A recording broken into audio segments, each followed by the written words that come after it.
bringing you the flavor of the Midlands. Live from Columbia, this is Soda City Live. Welcome back to Soda City Live. Did you know that there is a historical figure from Columbia, South Carolina, who was featured on the gold coin? Well, Hettie Anderson was an African-American art model and muse who posed for American sculptures and is also recognized for being on the $20 coin. You can learn more about her and her story thanks to Richland Library. Joining me today to share more is Walker Local and Family History Center Associate Karen Strickland and President of the Midlands Coin Club, Will Gregg. So glad to have you join me today. Thank you.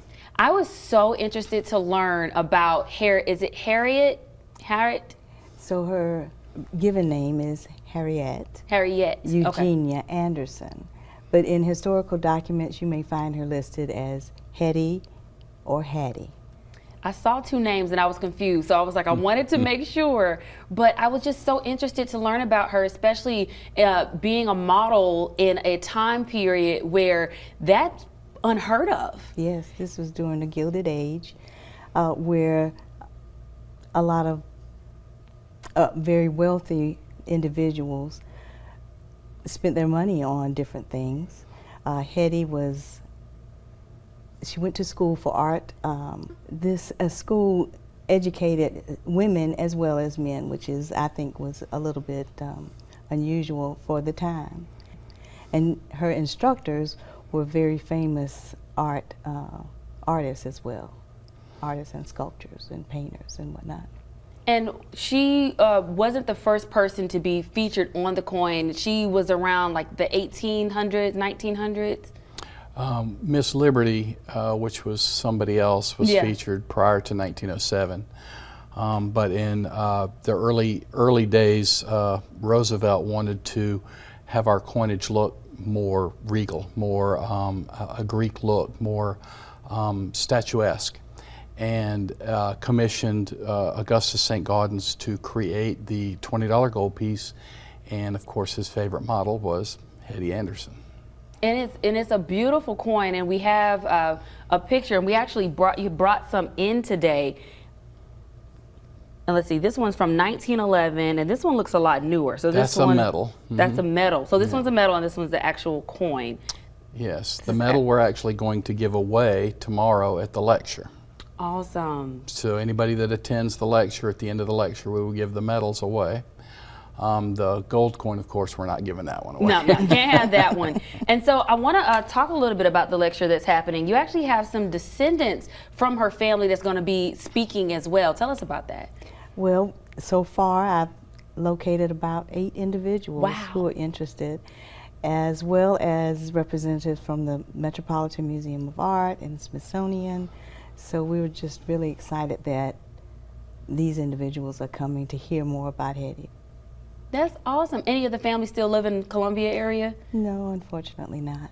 Oh no. Well, we do have some video we're sharing now of when the historical marker was revealed for where she was living. And I also got news today that she actually has her headstone for her grave site. Now, where is her grave located? It's in Elmwood Cemetery. Wow, so not too far from our station. Yes, and she was buried there in 1938 at a time when African Americans weren't really, it wasn't really the place for them to be buried. So she even in her passing is, you know, creating change and doing something that's unheard of. Yeah. What are some other things that people will learn in the lecture or have opportunities to do? Oh, I'm going to cover mostly the coins and her significance to coin collectors. So for coin collectors, that particular coin is considered one of the most beautiful coin designs ever. So I'm going to cover a little bit about that, about the history of the coins. And also the most expensive coin ever sold at auction was one of those coins, was the 1933 double eagle, and it sold at auction 2 years ago for $18.8 million. Wow. And what year was that? I'm going to go looking. 1933. 1933. Oh my goodness. That is absolutely amazing.